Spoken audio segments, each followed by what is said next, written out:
পানামার বিপক্ষে ৬-২ গোলের দাপুটে জয়ের ম্যাচে মারাকানায় আলো ছড়িয়েছেন ভিনিসিয়াস জুনিয়র। সেই ম্যাচে তিনি করেছেন ১ গোল, ১টা অ্যাসিস্ট। কিন্তু ক্লাবের পারফরম্যান্স আর জাতীয় দলের পরিসংখ্যানের ব্যবধান নিয়ে বিতর্ক যেন থামছেই না। দলের অবস্থান নিয়ে ব্রাজিল কোচ কার্লো আনচেলোত্তি বেশ কৌশলী। তিনি পরিষ্কার জানিয়েছেন, এখন আর পেলের মতো একক সুপারস্টারের ওপর নির্ভরশীল নয় সেলেসাওরা, বরং তাদের শক্তির জায়গা এখন সম্মিলিত দায়িত্ব। Para mí es una buena experiencia, porque obviamente cuando llegué বর্তমানে আমাদের পেলে, রোমারিও বা রোনালদোর মতো একক কোনো বিশাল তারকা নেই, তবে আমাদের আছে সম্মিলিত দায়িত্বের বোধ, যা যেকোনো বড় অর্জনের জন্য অত্যন্ত শক্তিশালী হাতিয়ার। tenía un poco de duda.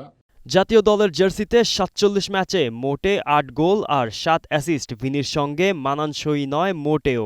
অথচ ক্লাব ফুটবলে টানা গেল অর্ধযুগ আকাশচুম্বী তার সাফল্য। তবে ডন কার্লোর অধীনে ধীরে ধীরে মেটাচ্ছে সেই বদনাম। সাম্প্রতিক বিবর্তন বদলে দিচ্ছে সমীকরণ। দলে নেইমারের প্রত্যাবর্তন নিয়ে যখন তোলপাড়, তখন ৫৩% ভক্তের আস্থা এখনও এই অভিজ্ঞ তারকার উপর।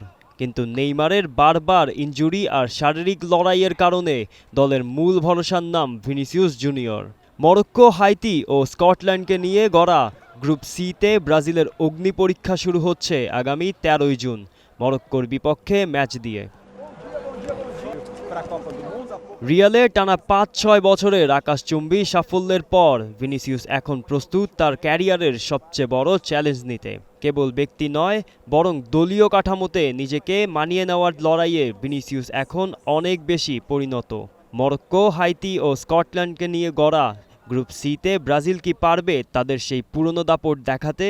উত্তর মিলবে বিশ্বকাপের মাঠেই। গোলাম মোর্শেদ, স্টার প্লে।